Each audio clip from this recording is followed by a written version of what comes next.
मुंबई पुणे महामार्गावरील अपघातांच्या प्रमाणात वाढ झाली असून मंगळवार दिनांक 2 जानेवारी रोजी पहाटे 3 वाजण्याच्या सुमारास पुन्हा एक भीषण अपघात झाला.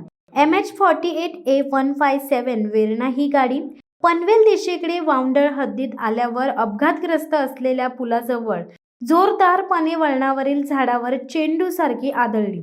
गाडीतील उत्तम जाधव वय वर्ष अंदाजे 28 याचा जागीच मृत्यू झाला, तर दोघे जण जखमी झाल्यामुळे त्यांना पनवेल कामोटे येथील MGM हॉस्पिटलमध्ये दाखल करण्यात आले असल्याचे समजले. हा अपघात एवढा भयानक होता की गाडीची चाके निखळली असून काही ठिकाणी गाडीचे तुकडे झाले आहेत. या जागेवर अनेक अपघात झाले असून हे वळण वाहतुकीसाठी अतिशय धोकादायक आहे. या वळणावर अनेक अपघात झाल्याची नोंद पोलीस ठाणे व रस्ते देखभाल दुरुस्ती करणाऱ्या कंपनीच्या दप्तरी नोंद आहेत. अपघात झाला की तात्पुरती दुरुस्ती केली जाते. या पुलाच्या व वळणाच्या दुरुस्तीवर एवढा खर्च झाला आहे की यात दुसरा पूल तयार होऊन वळण देखील सरळ करता येईल.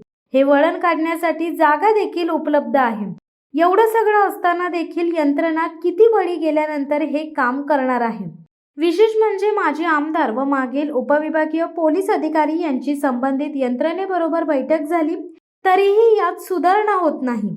मग या अपघाताला कारणीभूत कोण, असा सवाल स्थानिकांकडून केला जात आहे. शिवसत्ता टाइम्ससाठी अर्जुन कदम, चौक. दे धडक बेधडक वृत्त देणाऱ्या आपल्या शिवसत्ता टाइम्स न्यूज चॅनलला लाल बटन दाबून सबस्क्राईब करा आणि बेल आयकॉनला क्लिक करायला विसरू नका.